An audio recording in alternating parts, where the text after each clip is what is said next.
Hello guys, আজকে যে কাজে নামেছি সে কাজটা তোমরা জানো। তো শেষ পর্যন্ত দেখলে বুঝতে পারবে যে কাজটা কী বলে।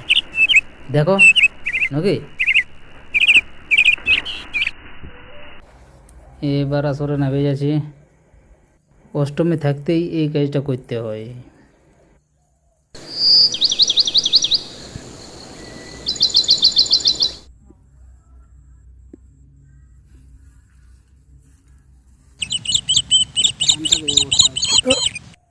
এমনি আর অন্য কাজ চলে গেলাম। তেমন এইখানে ওইখানে আছে তো ক্ষেতগুলা, সবখানে টুকুটুকু যেতে হয়েছে।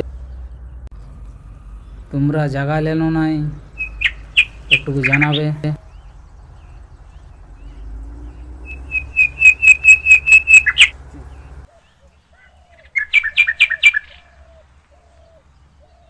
এরপর পরের বছর এমন দিনে এমন সময়ে